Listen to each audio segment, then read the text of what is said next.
Hello, everyone, and welcome to another edition of the Wrestling Weekend Recap, where we bring you the good, the bad, and the latest inside news of what took place this week with Monday Night Raw every single Monday night on USA.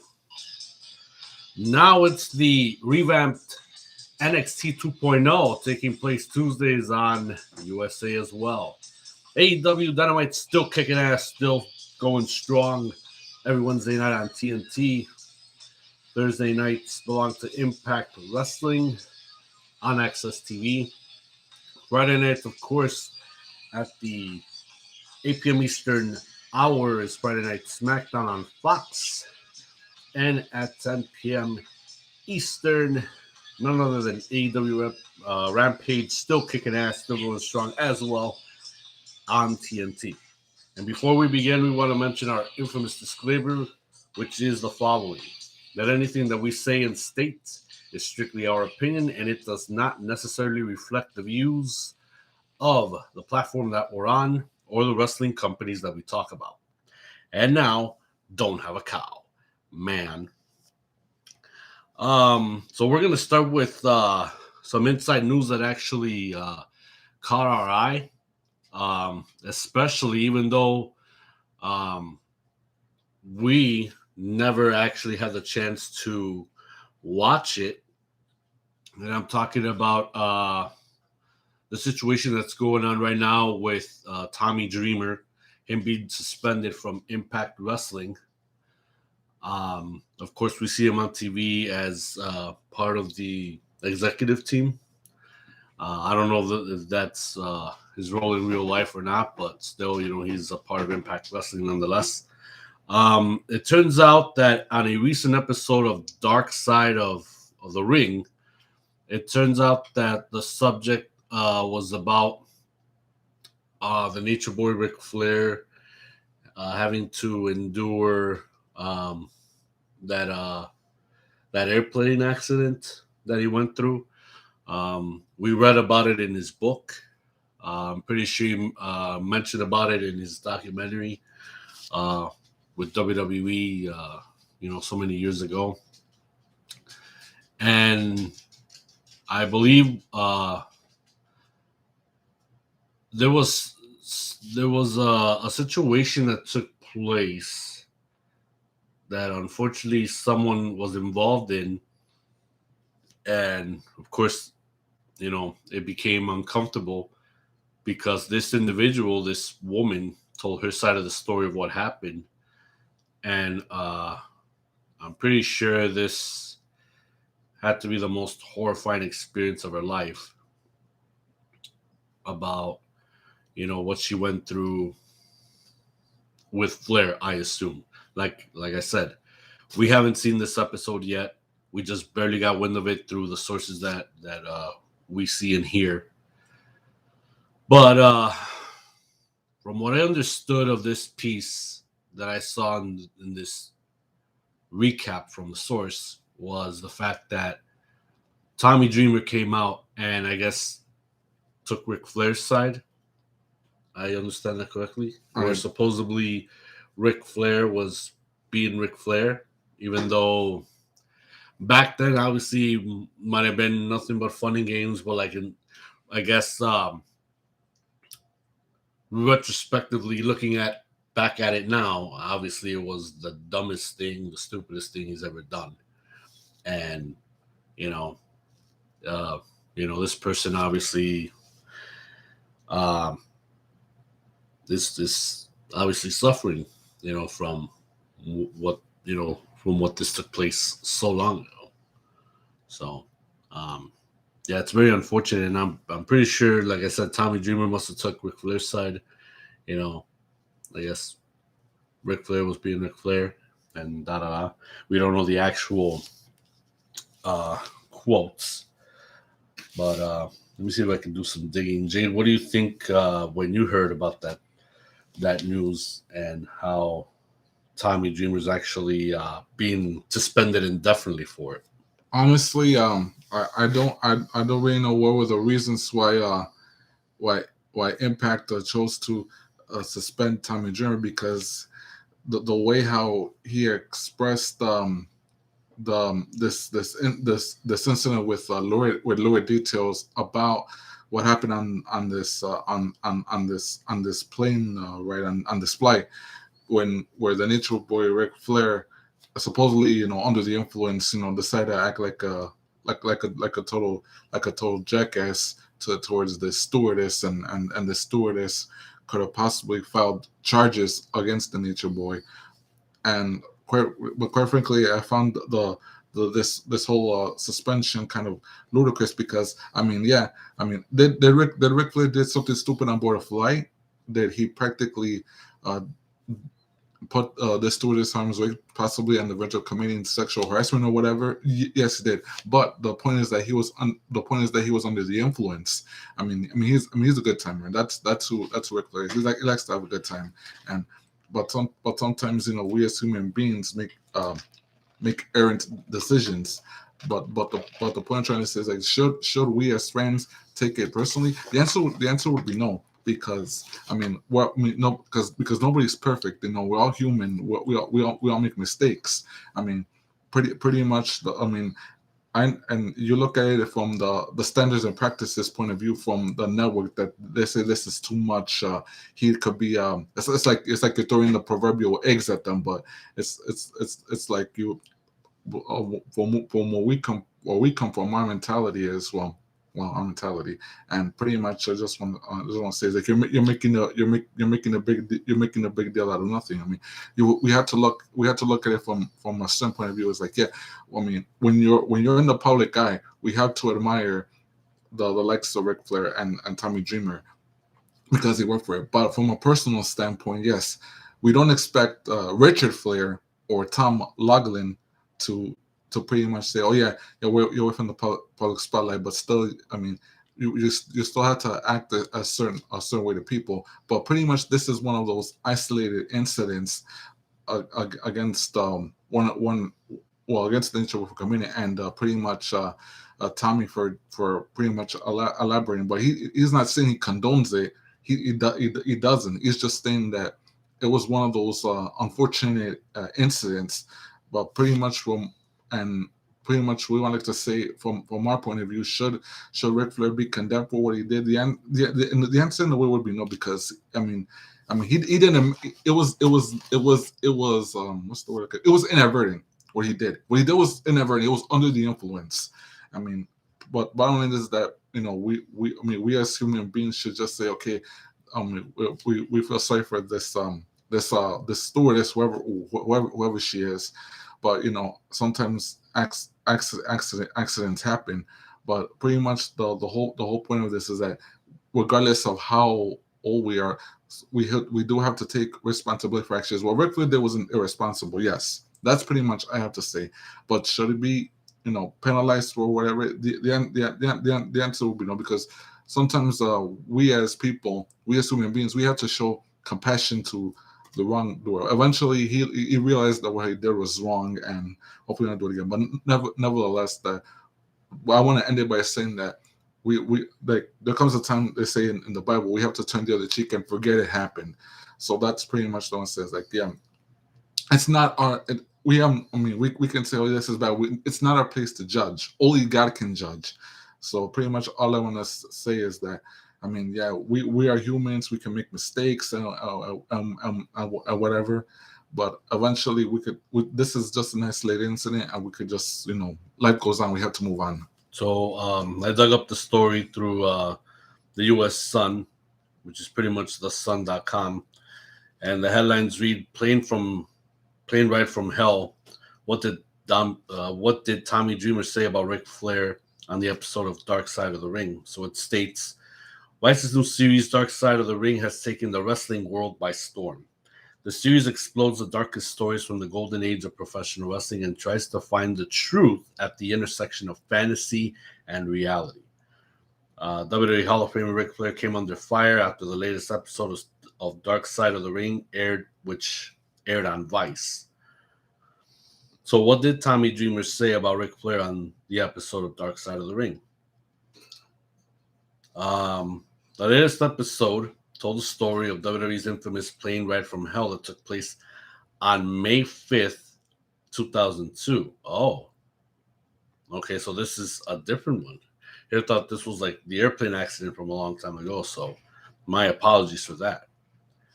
So the episode included a story on how WWE Hall of Famer Ric Flair allegedly exposed himself to a flight attendant. Flair was Flair was sued in 2004 by two flight attendants, Terrell Capilano and Heidi Doyle. Doyle appeared on the episode and talked about Flair's behavior. She stated, and I quote, "I was in the galley. Ric Flair was naked in a cape only.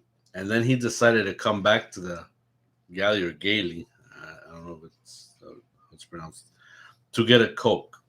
And then he wouldn't leave the gaily or galley.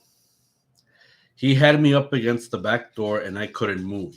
I couldn't get away from him. I couldn't move. He was spinning around his space mountain." And he wanted me to touch it. He took my hand and put it on him. During the episode, Tommy Dreamer defended Flair and appeared to make light of the incident.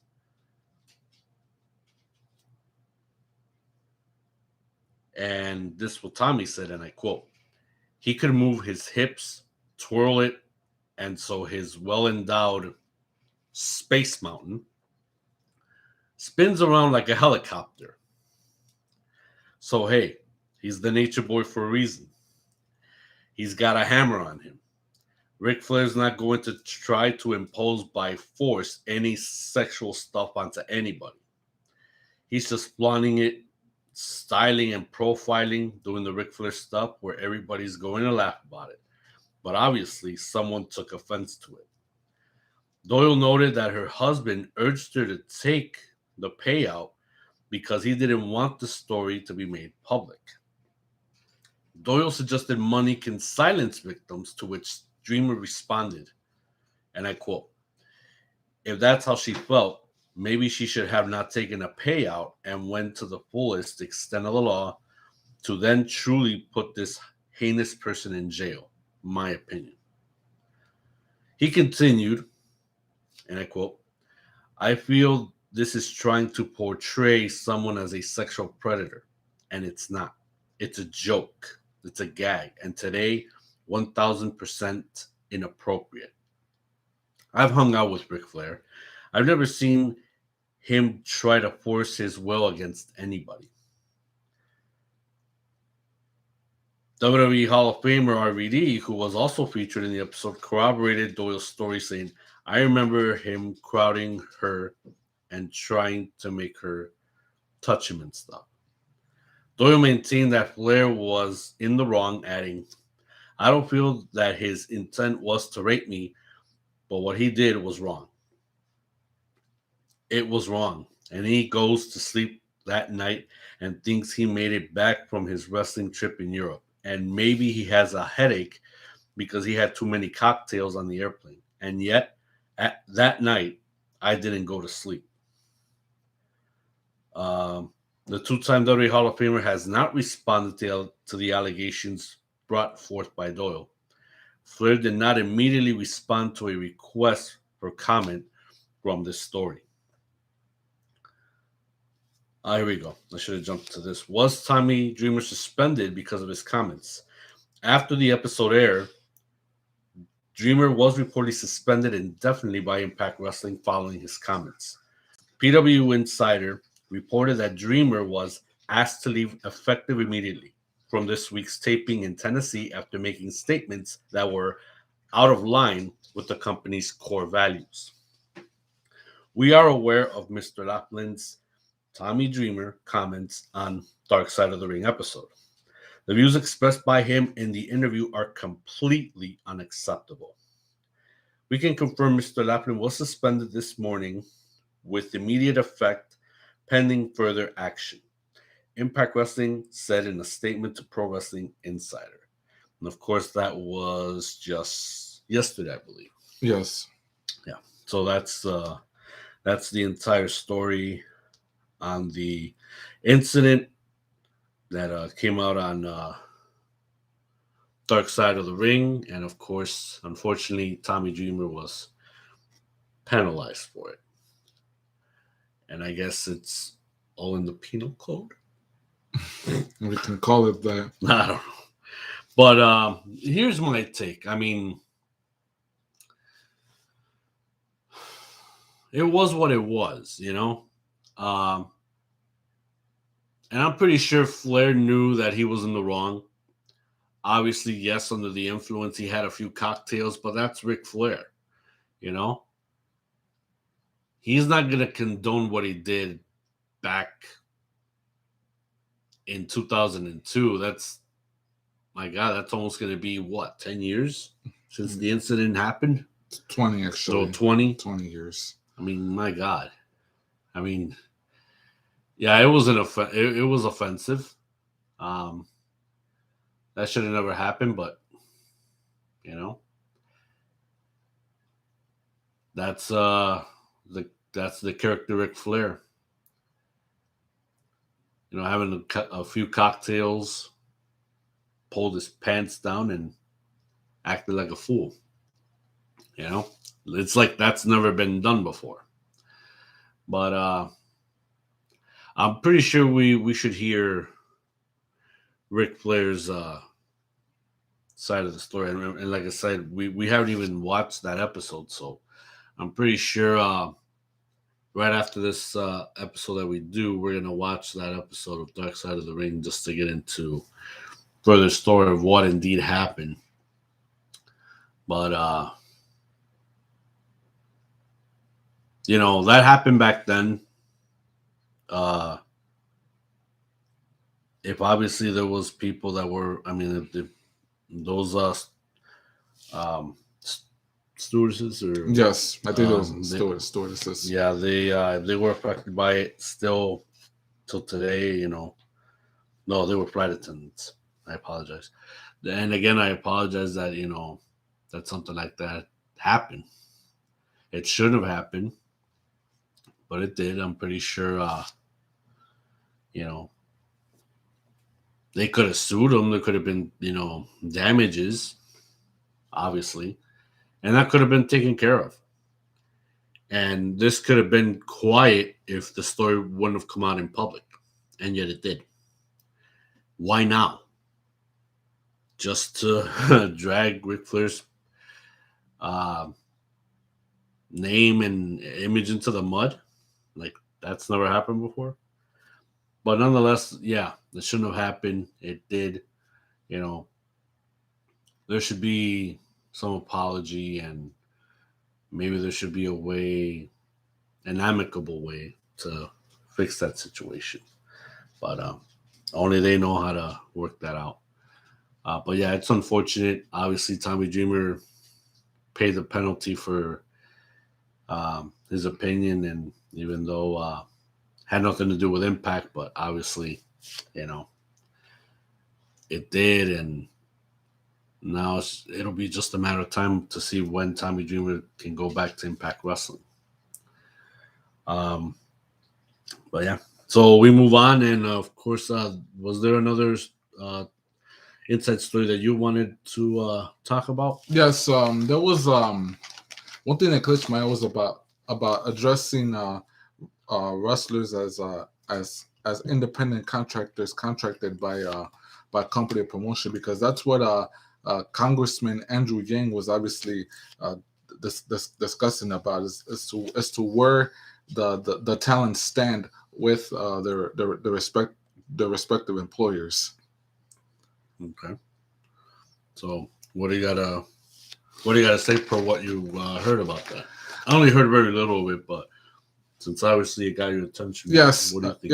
yes, it did. And on one point, I sort of understand what Congressman Yang is doing, but here's pretty much my take on the subject. There, as between a wrestler and the promoter or the head of a company, there has to be a mutual understanding. They pretty much say, yeah, I work for you for X amount of money, and with some of these companies like what is WWE, AEW, Impact, they pretty much sign ironclad contracts, and they pretty much said this is pretty much how the terms are dictated, and pretty much they say, oh yeah, and they say this is what I expect for you. But the whole point is that whenever you have between employers and employees, there has to be a mutual understanding. There has to be a win-win. They say, I rely on you to make me money. This is your pardon.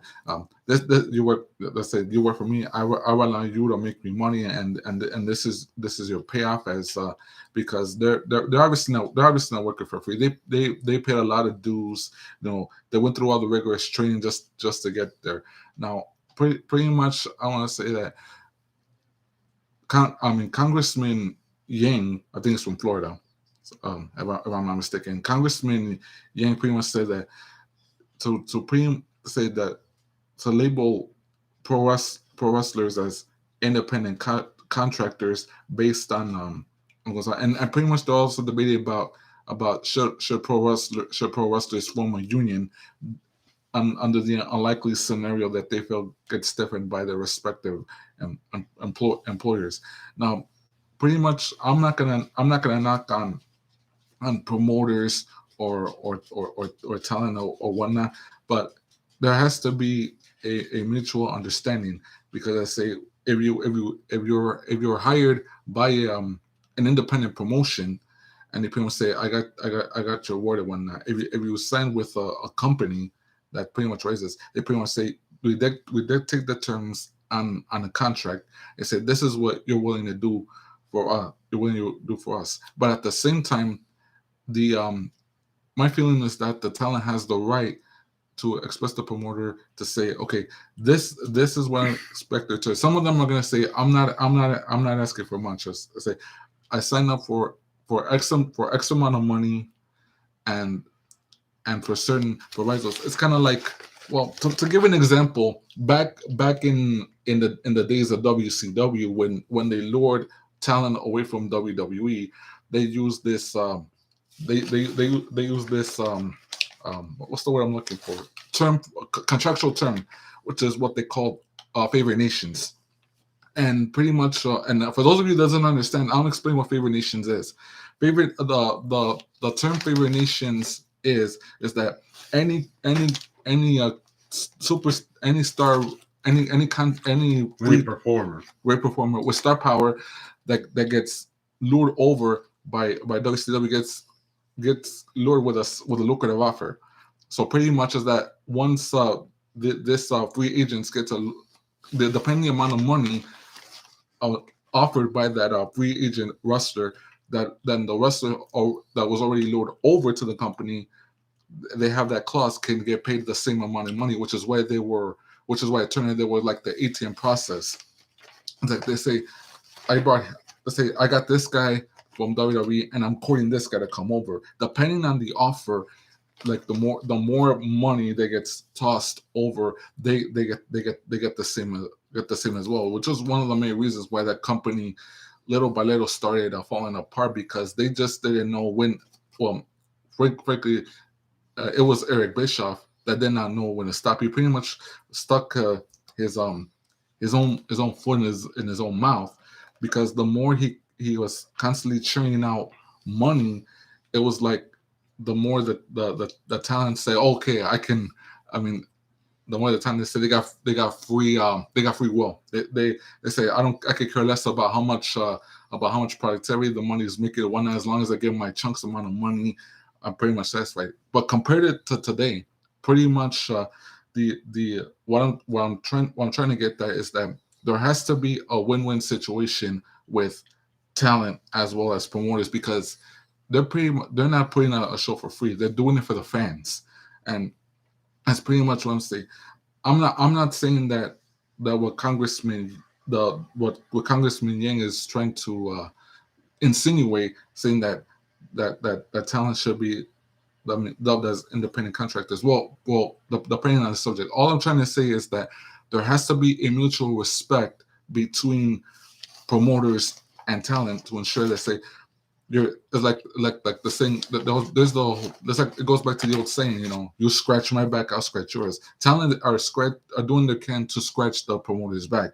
The promoter have to scratch the talent's back by saying they're compensated for their hard work and say you're levying up to your contract. Here's your pay, regardless of it's by yearly salary or by monthly salary or whatever. But pretty much it's like we don't want to we pretty much don't want to make a big deal out of it, as long as there's mutual respect between promoters and talent, and pretty much there's always a place for you to work at. All we expect to say is that for the well-being of the fans, for the well-being of your own company, you have to ensure what are your biggest practices. If what you're doing is right, keep going at it.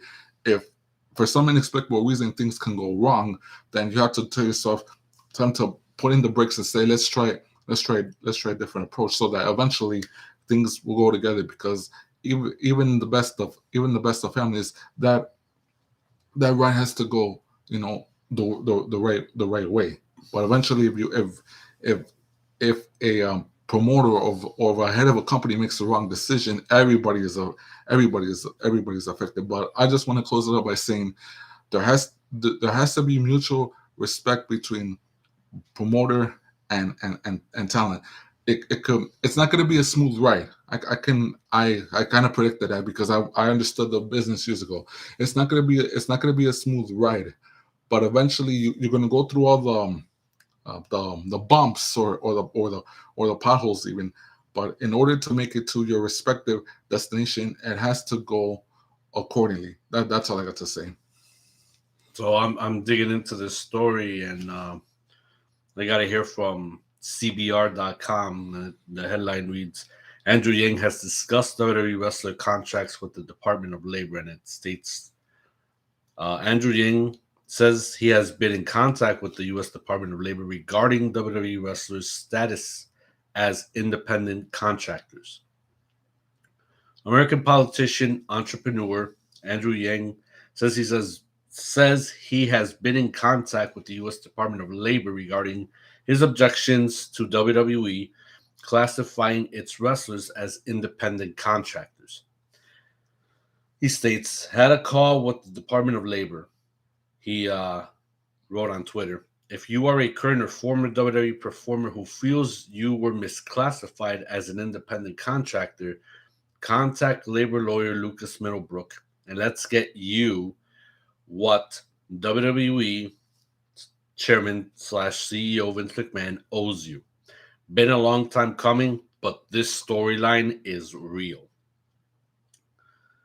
Yang followed up his tweet with another paying homage to ex-WWE wrestler Bo Dallas, real name Taylor Michael Rotunda, writing, all you have to do is Bo leave.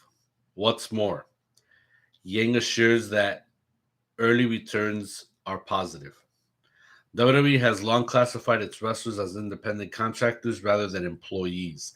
This has caused the company to receive a fair amount of criticism over the years, as it means the performers signed to the company do not receive the same benefits they would if they were classified as full-time employees. For example, WWE does not provide its wrestlers with health insurance. And while the company does cover their airfare, WWE wrestlers are expected to pay for their own ground travel, hotels, and food. Moreover, the wrestlers are not afforded the same freedoms that independent contractors typically receive. It also should be noted that since they're classified as independent contractors, WWE wrestlers are unable to unionize. Former presidential candidate Yang entered the conversation last year when WWE reportedly issued an edict banning its wrestlers from using third-party platforms like YouTube, Twitch, Cameo, and OnlyFans under the penalty of fines, suspensions, or even termination. The company later clarified its new policy, granting exceptions to wrestlers who used YouTube and Twitch under their real names, rather than their WWE names. However, the company then moved to take control of said YouTube and Twitch accounts, offering the wrestlers running them only a percentage of the generated revenue. Yang gave this thought on the matter in October of 2020. He stated, and I quote, "This would be infuriating to me if I had spent time building up my social media channels only to have WWE take them over from their independent contractors. People are angry and rightfully so. Hearing from talent that WWE is forcing performers to sign new contracts that include Twitch. Streaming on Twitch will become a work obligation, and if talent doesn't stream, they will forego earnings, be suspended, or face penalties. Does not sound like independent contractors." And that's the story with that. So yeah, I mean, of course, ever since last year when we heard about like with what happened to Paige, with what happened with Selena Vega, of course, recently with Adam Cole, and I'm sure there were others that were dealing with this issue as well that has social media as platforms to get um, to reach fan base, and maybe they might hook up a link with where to buy merchandise and things like that. I mean, yeah, I'm pretty sure WWE did this for a reason. Maybe because of the way the pandemic, with the way things were going with that. Um, Maybe they thought that they couldn't afford the talent to pay them the way that they would want. But then when reports came out and saying that they were still making a lot of money, yeah, then that is a sketchy feeling to even think, okay, is WWE really screwing with us, or are they gypping us out of, the money that they owe us, or, things like that. So I say WWE really needs to reevaluate everything and see where everything lies. They can't be that greedy because they got to think of their talent, because it's not just the company machine, but it's the talent that is bringing them this revenue of money with events, with appearances, um, pay-per-views, anything that you can think of. So they really need to reevaluate everything, because if this is just one thing where with whether it be one piece of talent or a group of talent have been wronged already for months, ever since the pandemic or even before that, then this could be curtains for WWE financially. But then again, we don't know. We don't know that much. But they got to start reevaluating everything. That way, they know that they can got to making up to do, and see how they can go about it. All right, so I think before anything else, before we get into our reviews, I think we should start with Impact, because, of course, just about an hour ago, we watched Victory Road. The show has concluded, and it was a really good pay-per-view, to say the least. Of course, it got aired on Impact Plus. So we're just gonna go by the results of what took place, and then we'll just throw out what were our favorite matches. So the show opened up with a three-way dance that involved Steve Macklin, TJP, and Petey Williams. Petey Williams, the Canadian Destroyer. So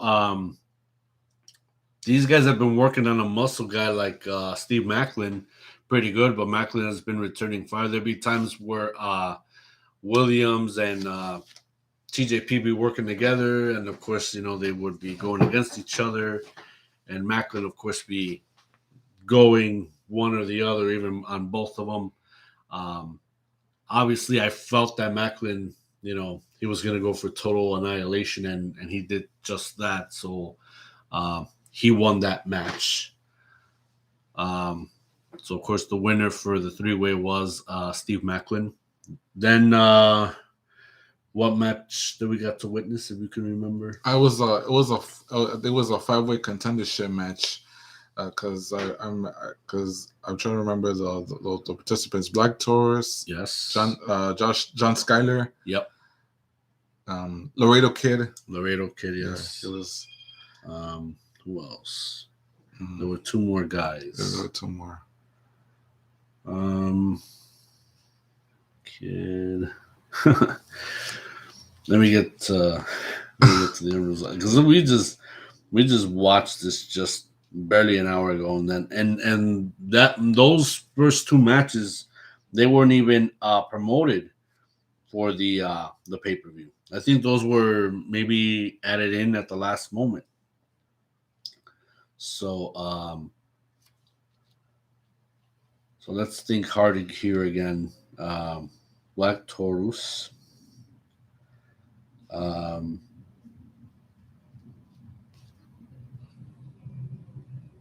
What was his name? Singleton? Skyler. Skyler. I'm like, Singleton. What the heck?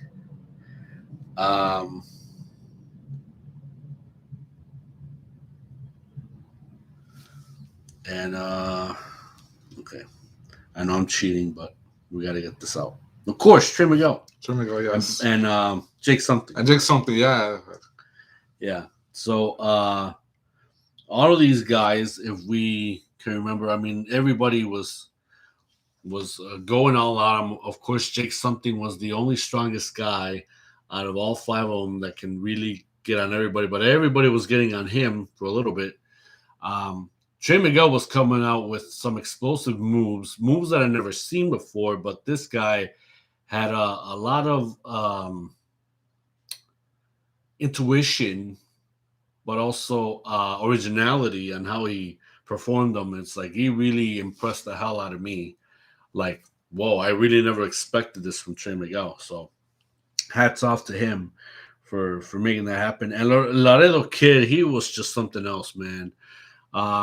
You know, him and Black Taurus, I mean, I really want to see them go one-on-one because they had a really good sequential period where they were just going back at it, back and forth, and they were in such a high.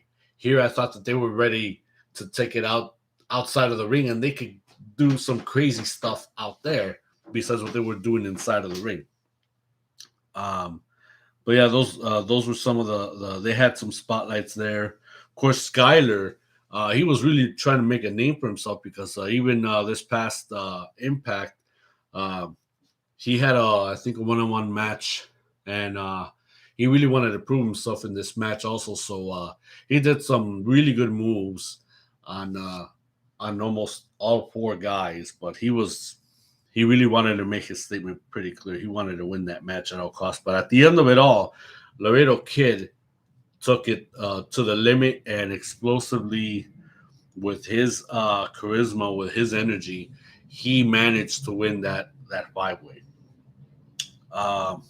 Then, of course, we saw Taylor Wilde versus Tennille Dashwood. These two women who have been getting at each other's throats ever since Taylor Wilde came back to Impact Wrestling.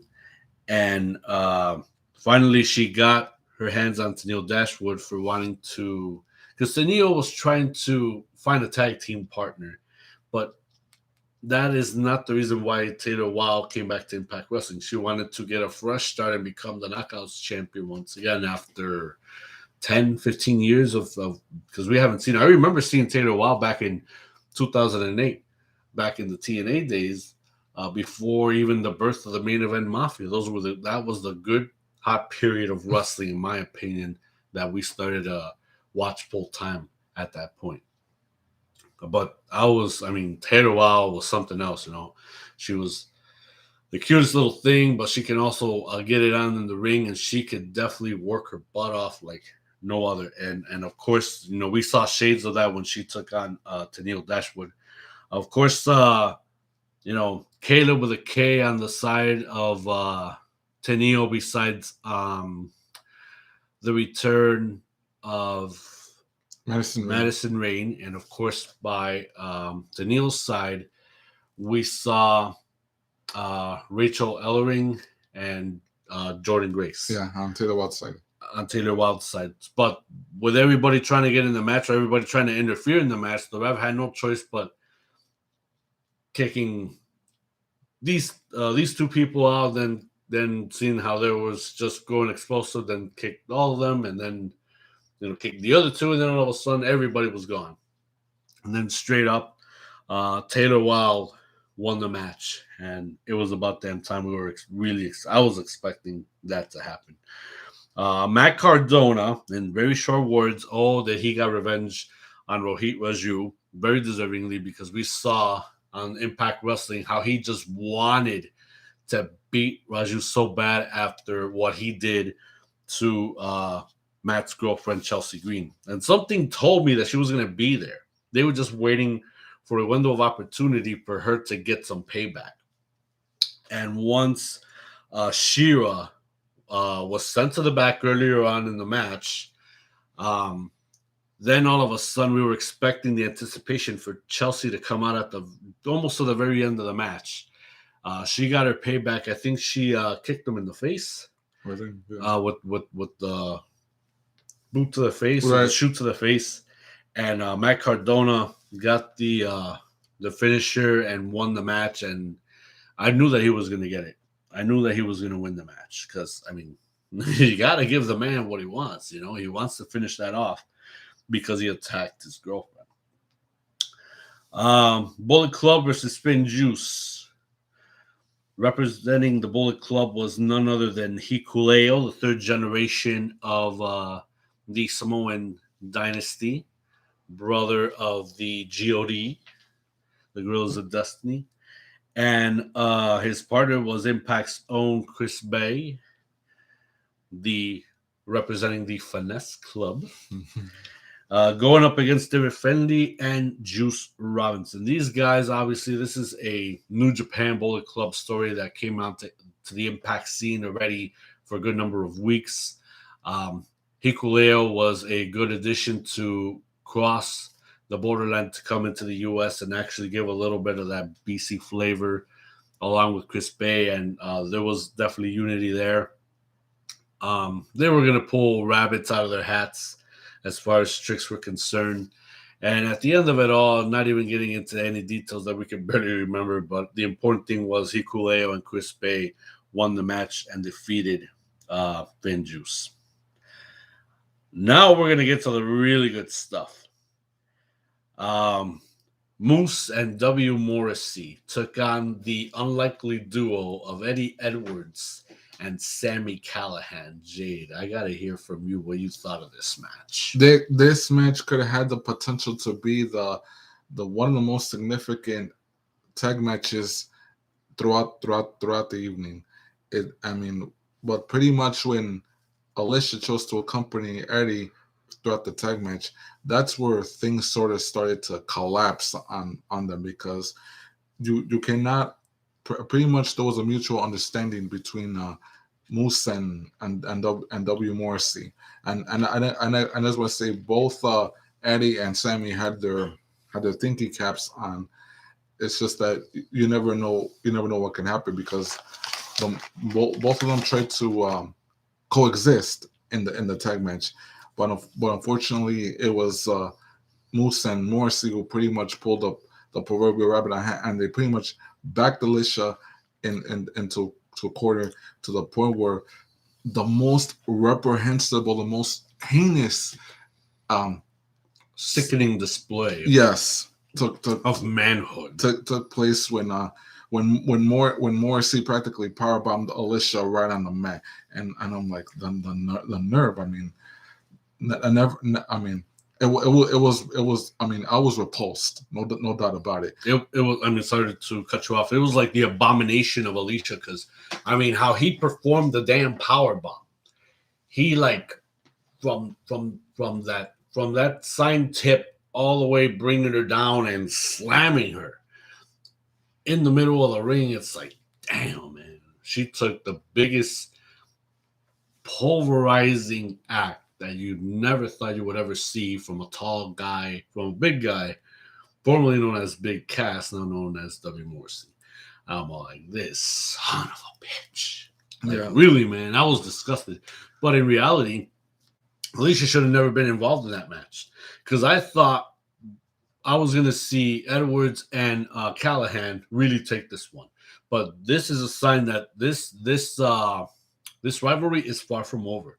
This is not going to be the end of this.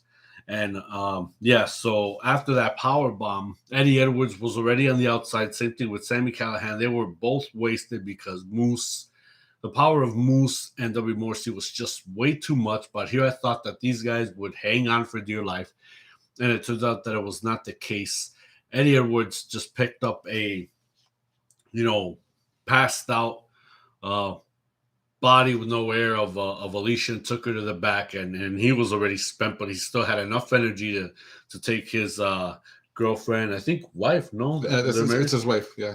So yeah, he took his wife and went to the back, but Sammy Callahan wasn't gonna leave her like that. As far as the matchup was concerned, he went back in the ring. He was looking at the two of the biggest gargantuan beasts that the son of a bitch never thought that he could whip ass on, and he went out swinging, to his credit. But it was just, overridden with so much power from Moose and Morrissey that they annihilated Sammy Callahan in the middle of that ring, and they got the win. I was disappointed in the finish, but something told me, as much as I wanted Edwards and Callahan to win the match, realist thinking was Moose and Morrissey were going to win it. And that's how much I hate it. But it's like, I want them to win, but it's like, damn it, it's leaning onto the reality of things. Because, hey, they hold the power. They're both tall guys. They can take out anybody that they want. And obviously the issues with Eddie Edwards and Sammy Callahan, far from over. This is still going to continue, which is good, because we got something good here in Impact. Then, another good match. The Women of Decay, the Knockouts Tag Team Champions, Havoc and Rosemary, they took on the team of Tasha Steelz and Savannah Evans, who previously, this past Thursday, they stole the Knockouts Tag titles from the Women of Decay. And they earned some real heavy ass whooping. And I'm talking about Tasha Steelz and Samantha Evans with not crediting everything that they have given to Rosemary and Havoc in the ring. I mean, they brought everything with them. They wanted to prove that they are the team that can go, but unfortunately, the Women of Decay are the ones that are owning those belts. I mean, they're the ones wielding the power. They're the ones that are an incredible tag team right now. Havoc and Rosemary are something else. Because even I asked myself when they were, before they came together, I'm like, didn't they tag team before? And you told me that because you got to witness it. Yes, I did recall. Stages of Decay. I did recall them seeing tag up before. And I'm like, well, wait a minute. Havoc is kind of like the characters of Decay. Why don't she just unite with them? Why don't she just join with them? Make it from 3 to 4, and they can be a powerful group. Rosemary and Havoc, they were just awesome to watch.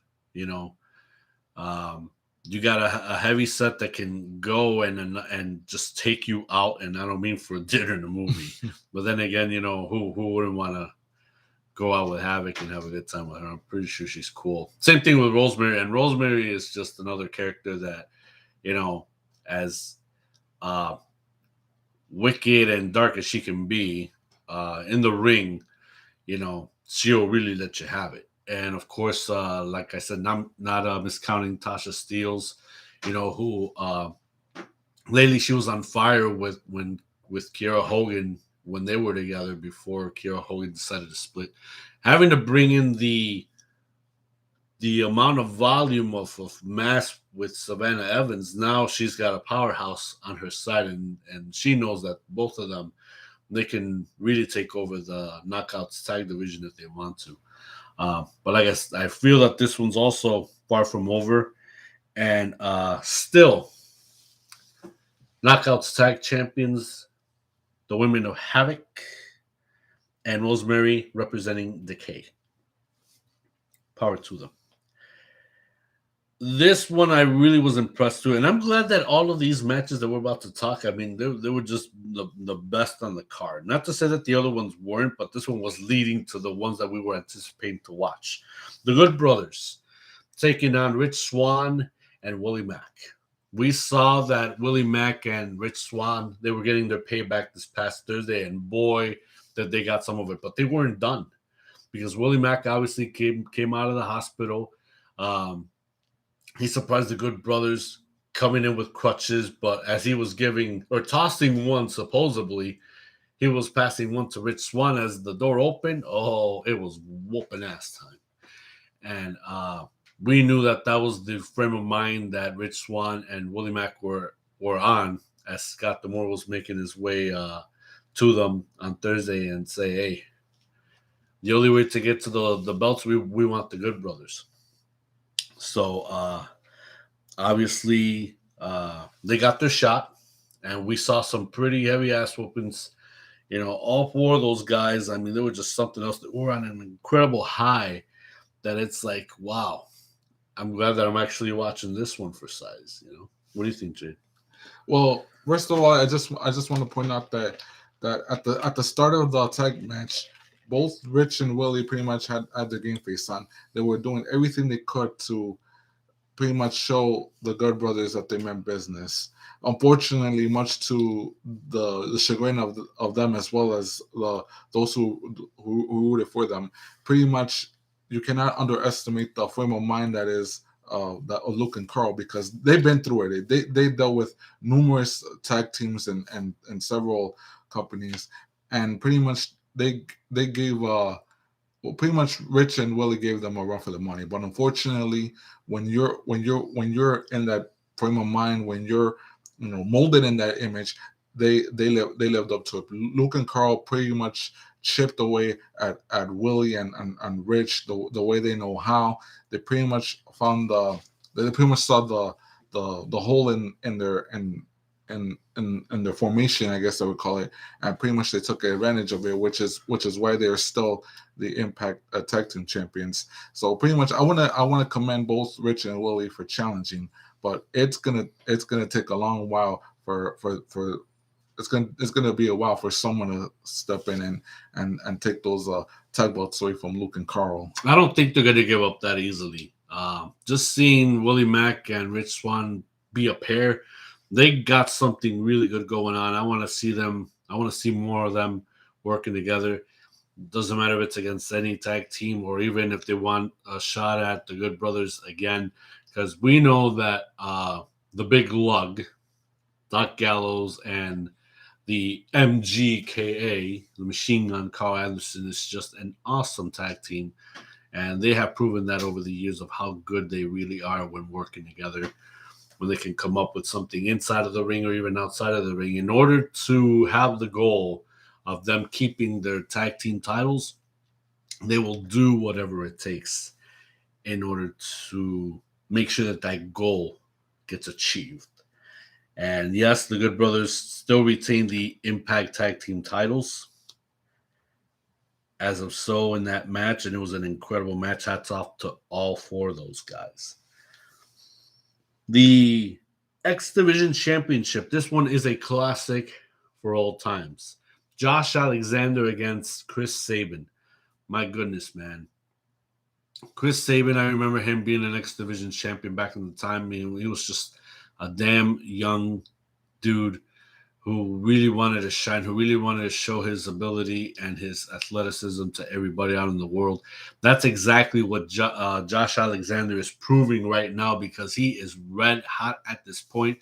He is showing the world why he is the leader of that X Division locker room, why he is the hottest item that Impact Wrestling has right now, why he busts ass, why he proves himself each and every single week, having to put that title on the line. Jade, you got to tell me what impressed you about this match. Well, I just want to point out by saying this, like the moment you see when Josh and Chris stare at each other face to face, it's like you pretty much see mirror images of themselves, because what Josh Alexander is right now, that was what Chris Sabin was back then. I mean, he was driven, he was hungry, he had that edge, and pretty much the way how this match started out, both Chris and Josh were going toe to toe in the ring, giving it the best arsenal, and pretty much it's like we were seeing the Chris Sabin of old, when he was pretty much rising on the ranks on the X Division roster.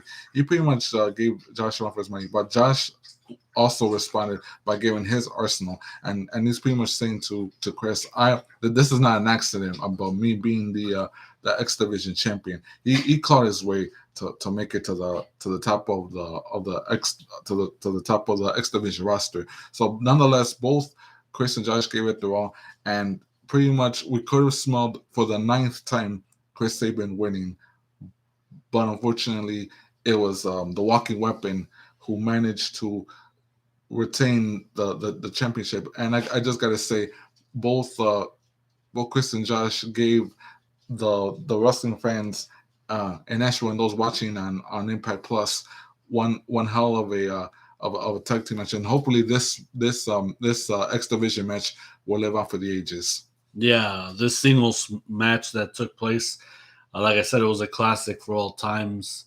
An incredible performance from both of these men. This is one match that I'll definitely revisit if they ever put it on YouTube. Um, it was classic, but Josh Alexander maintained his weight. So did Chris Sabin.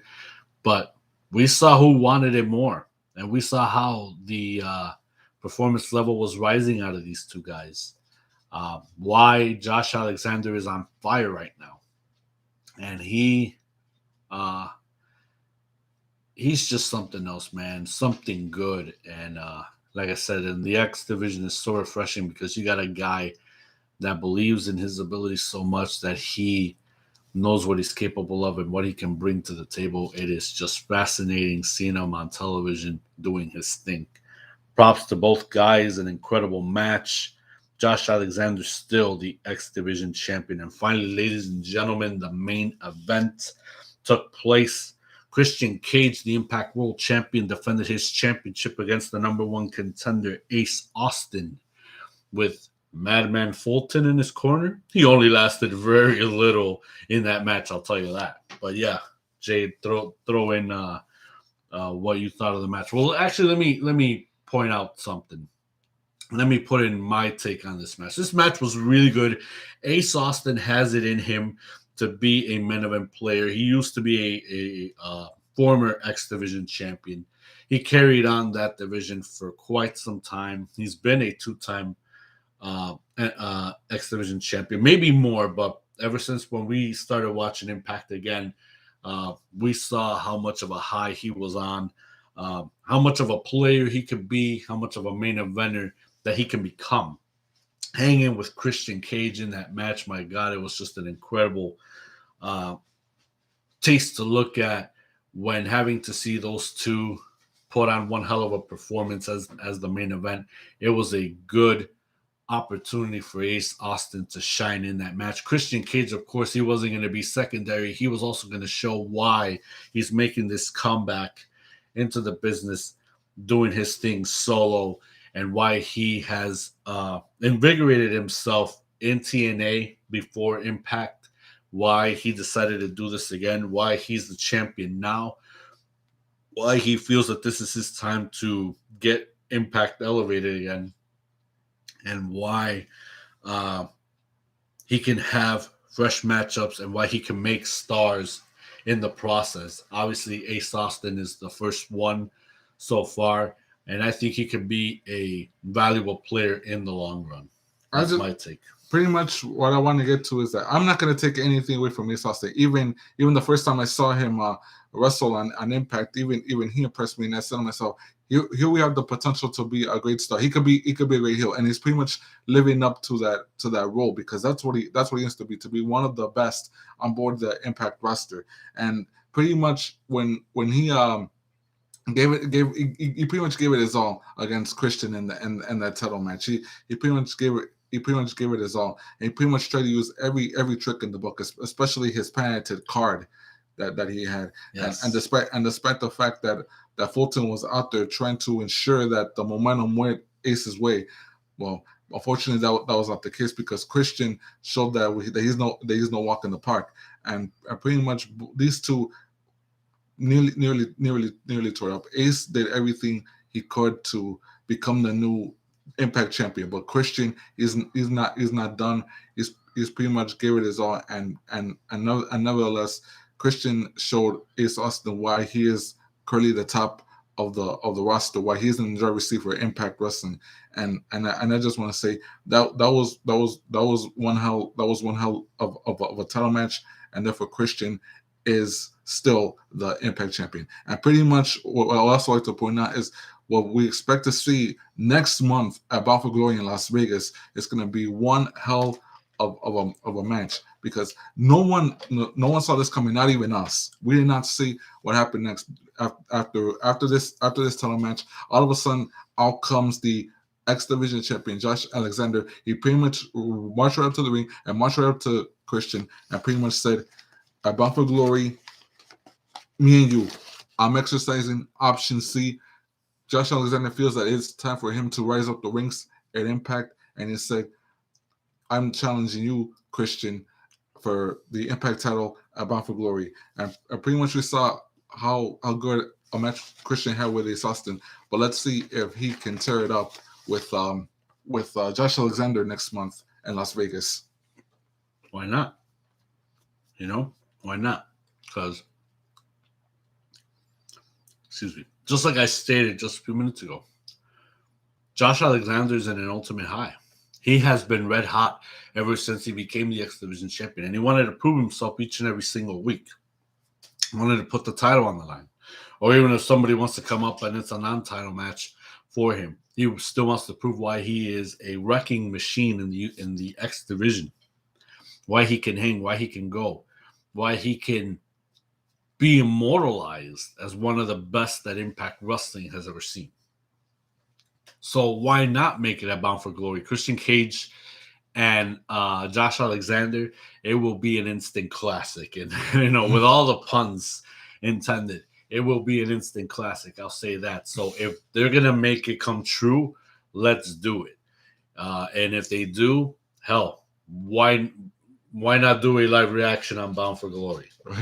Because we haven't done one where we've seen Bound for Glory maybe 3-4 times ever since 2008, moving forward from there. So why not? That should be an epic main event, and I'm pretty sure there's going to be other really good matches for that time. So yeah, it did close out with Josh Alexander coming out and challenging Christian Cage for the Impact World title. Why not for Bound for Glory, So that was the end results for Victory Road that just concluded hours ago. And we're going to stay tuned to Impact Wrestling coming up this Thursday on Access TV to see what is going to happen next. So now we move on and let's review the other shows that have taken place this week. We begin with Monday Night Raw, and Jade, to our surprise, this one was not all that bad. It was actually more than decent. It was actually very good.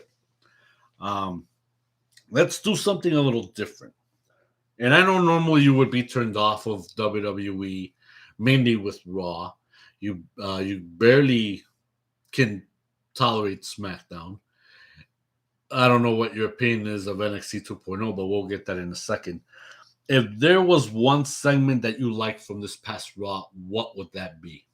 Well, I'll have to admit, if there was one segment I liked from Raw, it would definitely be after will be when Big E cashed in his Money in the Bank on Bobby Lashley, and another signs were there. I mean, pretty much some fans, including I'm probably would say including myself, saw the signs that said that everybody said, like, everybody was asking, ever since Big E won the Money in the Bank, who is he gonna cash it on? I mean, a lot of fans were saying, yeah, he could be the new Universal Champion, but evidently we knew it was going to be too far fetched.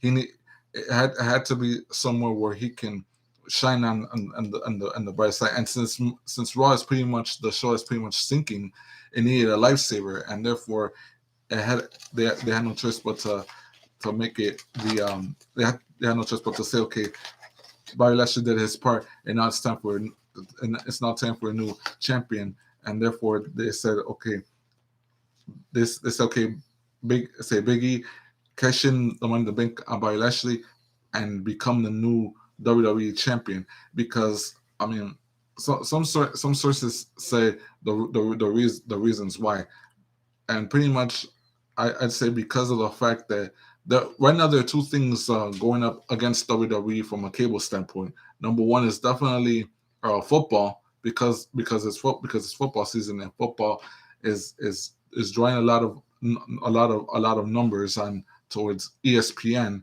and therefore that could be one of the reasons. Another reason is the momentum behind AEW. AEW is causing a lot of momentum, doing what they do best. They're not saying, oh yeah, we just they don't have a death wish against WWE. They're just doing their thing, and pretty much the fans respond. And pretty much it's clearly evident that those at WWE were sick and tired of with the egg on their face, and with Rock constantly sloping, and of course me constantly giving one by review author, because that's how I felt. That's my opinion. But nevertheless, the moment I saw Big E cash in the money in the bank on Bobby Lashley and become the new WWE champion, those are signs to me that's a hopeful sign, indicating that hopefully before the year is over, they can turn that sinking ship around, and hopefully give the some of the talent on the Raw roster some sort of exposure, especially with the draft looming forward. And I just want to point out that this is sort of spoiler, but next Saturday we're gonna do a very special broadcast regarding the draft, and to see who could potentially be jumping from Raw to SmackDown and vice versa, and to see hopefully what will be the end result with with the draft, and hopefully what we expect to see from WWE before the 2021 is over. And also, I want to throw in that once we cover the draft, that's pretty much going to be the end of season 1 for us. We don't know if there's going to be a season 2. I just wish that the ones that have been watching us already for so many months now can actually give us some feedback on what they thought of the show. I know that lately it's been a lot of dragging. There's been cutting in and out of feed. Sometimes we don't make it to a Saturday, or not that it was ever on purpose, but there'd be times where we're so overspent with time that some things come up for us and we don't get to cover a Saturday. That we end up doing it on a Sunday, or even much later than that, or then we don't get to do a Saturday at all. But I believe that this is the way that we're trying this out is for a specific reason. It's because we missed Saturday night wrestling, and I think we stated that from the very beginning when we started doing this. We missed Saturday night wrestling, and I'm talking about whether it be mostly WCW Saturday night. Well, that's a part of it. It was worldwide wrestling that we were into back in the day. We were watching that. We were watching Jack. We were watching what else came out? We were watching Confidential. We were watching Velocity. Shotgun Saturday night. Those were the good ass shows of old. So, if that would have existed today, then probably we wouldn't even be doing this. We would be sitting on our happy asses and watch that stuff. But since it exists on Peacock, we could do that just to make it, as a secondary. But in all honesty, guys, I think next week when we start covering the draft, we're gonna open up that chat section, and hopefully you can let us know what you guys think, if we should keep this thing alive or not, and also who you guys think would be drafted from Raw to SmackDown, or from SmackDown to Raw, or maybe if there's somebody from the NXT side that might be coming up into the main roster. You never know, because with WWE, sometimes it's unpredictable, but the majority of the times it's just so predictable that it just makes you not even want to think what the heck is going to happen or who the heck is going to jump from A to B or to B to A, or even from NXT, or hasn't been seen in months, finally come into the picture now.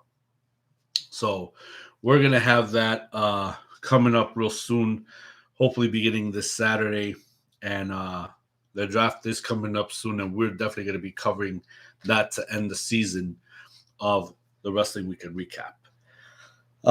So while we're back on Raw, like I said, it was a really good show. But yes, how the show started really started out good. And I mean, we were on the angle with Bobby Lashley, with MVP, with RK Bro.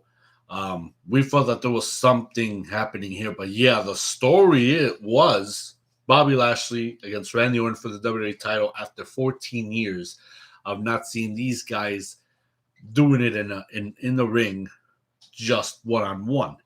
But then with the addition of Big E coming in, and here was my impression, and I told you this ever since Monday, how he claimed to say that he was going to cash it in on Bobby Lashley and win the title.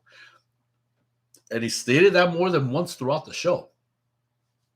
I felt that he was telling the truth. I didn't feel no bullshit. I didn't felt like maybe this guy was leading us on. Maybe this guy's, gonna fool us, or all of this could be a plot, and maybe they're just gonna waste this opportunity on Big E, and he's not gonna get nothing at the end. No, I actually felt like this was gonna happen. Like, this is really gonna take place. So we had to stay unglued all the way to the end of the show, and then when it was already time, and we saw a really good match with Orton and Bobby Lashley, but then it already got to the point where, obviously Bobby Lashley had enough, wanted to take out both RK Bro out, and then when he already put Orton through the table and already hurt his knee in the process, major opening for Big E to cash in, not just a contract, but a win for him to get the title, and boy, did he got it.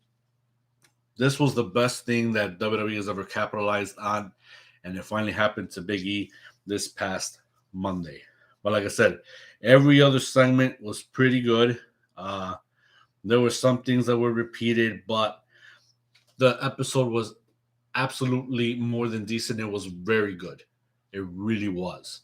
So, yeah, by Raw standards, even, from what we hear of our sources, they rated a 5-5. And we agree. I was going to say 4 out of 5, but 5 out of 5 is not bad, because I know next Monday, let's see if they can out-top it. Probably not. But as long as AEW and NFL are forcing down, WWE's back, especially for Raw, maybe they can pull another one out of their butts. So we'll see how it goes for Monday. Moving on to Tuesday, the new revamped NXT 2.0. Jade, I gotta hear your opinion first. Well, what do you thought of NXT 2.0 as a whole? Do you think it's got potential? Do you think that this little Vince McMahon, Bruce Pritchard, Kevin Dunn production can be more than what the Black and Gold brand used to be under the helm of Triple H? What is your honest opinion? Honestly, this new look of NXT, and yes, I am going to be brutally honest. It has potential. That it impressed me. Not completely, but it's only the first telecast, and pretty much the way how it was structured. It's like there were signs that it's definitely not the NXT that we grew up, that some people grew up in and started embracing, but that has the potential. It has the potential. The one thing that I had hopes for is that pretty much you had to find you pretty much have to keep the foundation of NXT of sorts, and good roles. Find make sure you elevate Sooner Be Talent the right way, and hopefully it lives up to the expectations of the NXT universe, because that's pretty much all I have to say. Because like I'm not gonna say the first telecast was. I didn't. Like I'm gonna say. I'm gonna say. Okay, I was not impressed by the first telecast, but it was good. It was good. That's all I got to say. It was good. I'm not gonna take that away from them. It was a good telecast with one great segment and one good championship match that pretty much defined the rebuild of NXT. And but nonetheless, going forward is pretty much going to be the issue. But all I have to say is that it started out good, and it can stay good, and hopefully it could once in the coming months, in the coming weeks, you can do something better. But I say I did like it. That's all I get to say. But hopefully it started off on the good track, and hopefully it stays that way. I predicted since last week that I thought that this first episode was going to plank, that it wasn't going to be well received, that it wasn't going to be a very good start. And my initial reaction, ever since from the first segment, the NXT logo that you would see on the lower right is gone. Now it's officially a WWE third brand. And I pray that it's not the next brand that goes to fail right after the third WWE brand, ECW, if you know what I mean. How the match started out was, of course, LA Knight went one-on-one with, I don't know what the heck is his name, but in reality, I should have known, because obviously the outfit that he was wearing was colorful. And who used to wear those colorful tights? None other than who should be a Hall of Famer right now, Rick Steiner. That was Rick Steiner's son, who was also previously a football player. And now he decided to take a chance with WWE. He did got signed some months ago. But yeah, and this is, and I knew about this afterwards, of who he really was, because his name was not even much of a name. I don't know who the hell came up with his name, but it just sounded absolutely ridiculous. Wasn't much of a name. Hopefully I'm pretty sure they're gonna have another name change for Rick Steiner's son. What was his name? Braun Breaker. Braun Breaker. Yeah, Braun Breaker. Braun Breaker. Yeah, barely getting a grasp of his name, but I know that's Rick Steiner's son. Nonetheless, I'm shocked that he actually won over LA Knight, because at the same time, it's like, okay, how in the hell are you going to kill LA Knight's momentum when he's a part of the Fatal 4-Way, now with the vacated NXT title that unfortunately Samoa Joe suffered an injury again, and he's out for an indefinite period of time. So yeah, under the new NXT 2.0 banner, who is going to be the champion now? So then you're killing the momentum of LA Knight with Braun Breaker having his first win over LA Knight. It was good and bad, but I could go get into the details, but I really don't want to. Then of course we seen other matches that were pretty good. We've seen some women's matches. Mandy Rose dyed her hair. Okay.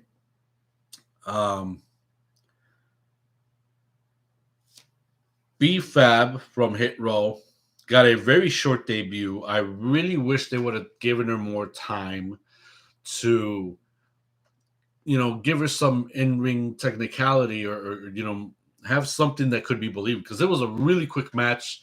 That's barely believable that even B-Fab had a successful debut. Not to say that she hasn't earned it, or not to say that she doesn't deserve to have a first match successfully won, but they could have given her some more time. Because even I was still dumbfounded why they killed off the NXT Women's title match between Raquel Gonzalez and La Hora Loca, Frankie Monet. Yes. But like I stated before, they should definitely do it this month because it's also Hispanic Heritage Month. You got Latinas actually getting it on for the NXT Women's title. That would be huge for this month. That would capitalize for WWE. But obviously, they're not thinking straight. So I hope that within these next few weeks, it gets done. Because if it gets done in October, it really wouldn't mean anything. Unless if you got like some powerful storyline behind it. But these women, they only crossed each other in segments so much that they haven't been found much of a storyline for them, if you know what I mean. We saw the Creed brothers, as strong as they are, being successful again because they're the rough 'em, tough 'em, stomp 'em, unbeatable twins that Diamond Mine has built. Love that chick, that bodybuilding chick that they brought in. Do you remember her name? Ivy Niles. Ivy Niles. Yeah, I can't wait to see her debut. She's got to be awesome too, representing Dynamite. I believe she's also, I think, had some MMA background and stuff. She's a kick-ass fighter, so I can't wait to see what she can do. Carmelo Hayes has a light switch. He went from on to off. I guess we're seeing the initiation of his heel turn with Trick. Yeah. Dude named Trick. What's the tag team going to be called? Trick or Treat? Moving on. Kaden Carter and Casey Catanzaro, they had a really good tag match with, and of course with Saray, like I mentioned with the new Mandy Rose, Gigi Dolan and JC Jane. That's right. They had a pretty good match. Yeah. The one dude from Chicago who his family worked in different types of businesses, and he decided to go wrestling, but obviously being an amateur wrestler doesn't get him anywhere with Monet. And he realizes that the only way he can make Monet is to come to WWE. I'm not impressed. If this is going to be your next superstar, you would really have to convince me, WWE, because I'm from Chicago. I don't buy Tony D'Angelo that quick. So do more with those promos that can convince me why I should support this guy. Because CM Punk has too many supporters right now. That's right. That ain't going to give him the switch, if you know what I mean. Oh, and guess what their name is now? The trio of Mandy Rose and her team. Toxic Attraction. Wow. Let's see how that name sticks in the next number of weeks. Okay, this is a silly question because of the name. Which one of them is the System of a Down fan? Oh, good question. I don't know. I wish I knew the answer to that one. The Wedding with Index. That was some funny shit, man. But it was entertaining. I liked the way it went down. And we finally get to hear Dexter Lumis say, I do. We finally get to hear that. That's awesome. That's really awesome. And still with Braun Breaker at the very end of it all, talking to the NXT or looking at the NXT champion, an incredible fatal 4-way. We knew that it was going to be something good, and I knew from the very start that Tommaso Ciampa was going to be the NXT champion. He even counted the days of how much he wanted Goldie back in his life. Got him finally. And the show closed out with Braun Breaker and Tommaso Ciampa staring at each other. Like, okay, are we getting some type of insight here? Yeah, but there was a monkey wrench thrown in that match because one of them unfortunately was taken out and therefore was substituted. A bunch to, well, I guess in order to keep the show enticing, they had pretty much the Bruiserweight Pete Dunne and Rich Holland pretty much thought that they consider a bigger threat Kyle O'Reilly. So pretty much they say, okay, other than Tommaso Ciampa, other than LA Knight, Kyle O'Reilly is the bigger threat. So pretty much what they did is they pretty much assaulted O'Reilly in the back, which resulted in him not competing. And pretty much we all thought this could have been a triple threat match. but unfortunately, when Willie Regal was interviewed, he said it was billed as a fatal four, was going to stay as a fatal four way, and they found a substitute, and I thought they could have found somebody more worthy to be Kyle O'Reilly's substitute. Yeah, but it's another big guy. Yeah, What was his name again? Von Taylor, I think his name is Von Taylor. I remember the first name. I remember his first name. His first name was Von. That's the thing I remember. Yeah. This is like Von Warm or something. Von Wagner. You go. Von Wagner. It was Von Wagner. That's right. Not Von Taylor. Von Wagner. But But I was about to say Von Wagner had this this beach look complexity with a long hair. And that's pretty much just like okay. I mean, for Von Wagner to be in this fatal forward match, I guess it was sort of a thrill for him. And honestly, that's why I say I liked it, because in a way you do expect a few monkey wrenches to be thrown. And yeah, we were so caught off guard with that. I gotta give that to Vince McMahon for doing that. Yeah, and speaking of which, Vince wasn't there that night. Bruce Pritchard wasn't there that night, but the one who was Kevin Dunn. So he foreseen the whole production of that first episode. So when can we hear to expect them in an NXT backstage or in gorilla position? I guess we'll find out soon. Moving on from NXT, now it's AEW Dynamite. Now, we know that they've been red hot ever since the 4 episodes, the 4 shows that they have done in Chicago. And yes, they are going to come back November 24th. Yes. And they're going to be at the Wintrust Arena. They're going to be doing that week Dynamite and Rampage. And yes, I could say that the team of the Wrestling Week Recap will be there. And we're definitely going to say that we're going to do another edition of our review right after we leave the scene.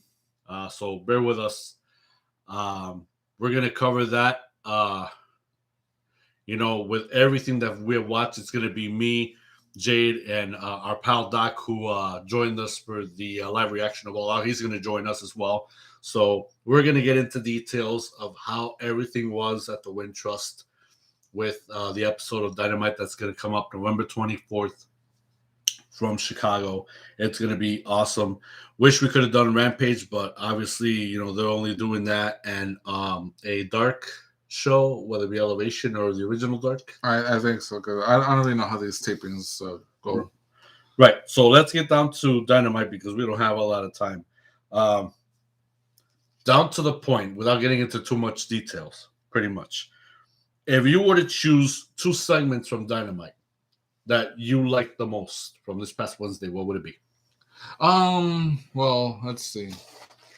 Well, they had a lot of good segments, and yes. especially with the Grand Slam coming up next week. Mm-hmm. So, and what were the ones that got you revved up? What were the ones that got you emotional, or to say, okay, I want to see this guy kick this person's ass at Grand Slam next week? Okay. I'm gonna start. I'm gonna start with number 2, and coincidentally, this is to make a Chicagoland reference. Many people have been dying to see CM Punk make his Dynamite debut, and ever since the process what led to a lot in his match with Darby Allin, pretty much CM Punk is really willing to take AEW by storm. But pretty much, and he was pretty much on commentary throughout the telecast last Wednesday. But once again, Taz with his usual tirade and pretty much saying like, why you so popular, CM Punk, and he was trying to do everything he can to diminish his stature, his popularity, and little did CM Punk know that he was ambushed blatantly by Team Taz. Once Hulk and Powerhouse Hobbs, they pretty much did a number of him, and they nearly hurted him the moment Hobbs pretty much did the powerbomb on the table. But that did not deter Punk one bit, and I'm pretty sure CM Punk can't wait to show Taz what he's made of the moment he beats the living crap out of Hobbs this Wednesday in Queens. Okay, second, if you had another segment. Now I'm going to number one, and this one, bear with me because this is one of those moments. Of course, as usual, Kenny Omega is gonna come out glowing that, oh yeah, I'm untouchable, I'm the man in AEW, and pretty much there's no one that could get up to my level and then performance, which led out to the appearance of that's right, Bryan Danielson, and I did told Aceman this is pretty much the moment you had Bryan Danielson and Kenny Omega and Don Callis, it was like for him. It's like it stood still. It's like for Bryan Danielson, it's like it's like he never left WWE. He's picturing Kenny Omega and Don Callis as if he was still picturing Roman Reigns and Paul Heyman. The only difference is that Kenny's no joke. I mean, Kenny pretty much Kenny. I mean, he is the best. Yes, he's glowing because he proved it. I mean, but nonetheless, he pretty much said like I earned the right to challenge you for the AEW title, and it's going to take place this Wednesday at Grand Slam. Yeah, but here's the thing: it's not for the title. This is just giving the people a dream match that they have been wanting to see for years, and these are the two of the best in this generation. So obviously, we're getting way ahead of ourselves, and they're putting them on Grand Slam. Not to say that it's a bad move, no. They're giving these people the taste while AEW's on fire, to give them the match that they so deservingly want to see, because they could give it to them while the timing is so right. And coincidentally, I don't know if you were going to add anything else to that, but that was going to be my number one as well, because like I stated before, you got Bryan Danielson that just came off of WWE, can still give dream matches right now, and he went at the top of the mountain with the Elite, with Kenny Omega. While he's champion, you're going to give the audience something that they have been dying to see for ages. And right now, this generation, these are two best of the best, and they can deliver this dream match, whether with or without the title. It's going to be epic of all proportions. If I would have to pick a second, another moment from Dynamite,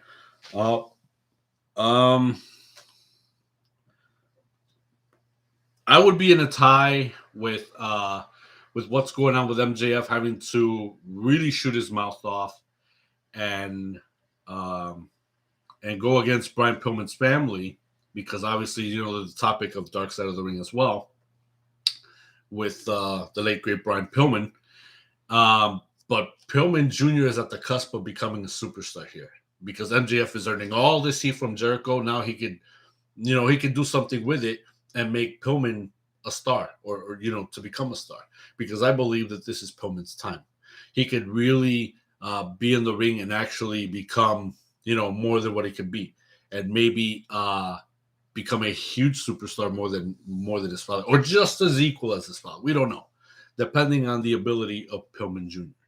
Another moment that I'm kind of in a tie with, I think this won't be like a three-way splitter. I like the segment with Cody coming back and going against Malachi Black, with the inclusion of Rosario Dawson, one of the judges, and an actress, of course, from The Big Show from TBS. So having her involved and dressing her up as part of the Nightmare family, I think that was kind of a stroke of genius. But that was the signal that, hey, Cody obviously was coming back. He was going to get some of Malachi Black, and that was going to lead to the Grand Slam event where those two are going to collide one-on-one. The one piece that I really was good in tuning in was Jericho finally answered to the MMA guy, who the spokesperson, Dan Lambert. I mean, Dan Lambert is something else. We know that he loves wrestling in real life, which is he could be the greatest antagonist in AEW right now, to have all these MMA fighters say that we are the ones that really kick ass, not these wiener asses from AEW, from the indies, that think that they got everybody blinded, all these fans blinded, when they shouldn't support all these wiener schnitzels, when they should actually support real grown ass kickers like all these guys like Dos Santos and other fighters. There's a woman in there now. the arrogance of Scorpio Sky and all ego Ethan Page, who obviously got MMA backgrounds and all that. But Jericho and Hager finally are the ones that are answering. But you're putting them against, speaking of which, Scorpio Sky and Ethan Page. When the heck are we going to see the other fighters get into it? Not once everything is done, but like, give them an actual match. But those three segments, I'm kind of torn in between because obviously that's good. And I don't want to leave out everything that's going on with Adam Cole as well, because obviously the Super Elite is reforming, and we're going to see a six-man tag also in the Grand Slam, I believe, with Jungle Boy, Luchasaurus, and Christian. Yes. So that's going to be smoking good. Let's just jump onto Rampage right away. One segment out of that show, what would it be? I would say And get to the point. Okay, the one segment I like from this Friday's Rampage was the face-to-face confrontation with Dr. Britt Baker, DMD, and the number one contender for the AEW Women's Championship, Ruby Soho. That was going to be my selection. Yes. So I loved it. Yeah. The fact of it is, if you will agree with me, or maybe it was something else, I think how they were delivering each other verbally, just attacking each other from how Britt was rising up in AEW, busting her butt, but how she came into the business was obviously, with being involved with Adam Cole, another wrestler from another company, or now that he's there. Ruby Soho, how she hasn't done much in the last number of months, just having to sit in the back catering and all that stuff. So all of those negativities, how they were just throwing at each other, that just brought up the volume of how the anticipation of how much they really want to get it on with each other. And already with the inclusion of the AEW Women's World Title. So all of that is just building up just great.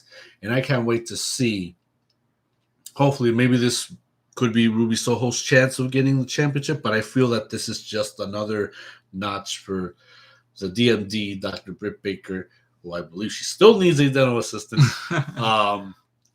for her to keep on building up this badass champion that the women's division is seeing right now in AEW. My take from the face-to-face showdown last Friday, to me, it was like a clash of philosophies, because pretty much Britt Baker was there since the inception of AEW. She worked from the ground up to become the AEW Women's Champion, whereas Ruby Soho, like many of us, so when she set forth in the WWE, we had high hopes for Ruby, but instinctively I sort of knew with all these creative changes and whatnot, she was going to get lost in the shuffle, and unfortunately things happened the way they happened. But she gave it her heart out during that Women's Casino Royale match at All Out. I mean, she practically endured all of the other challenges, and she said that all the suffering, all the anguish, it finally paid off, and now she has a chance to pretty much give Britt Baker a run for her money this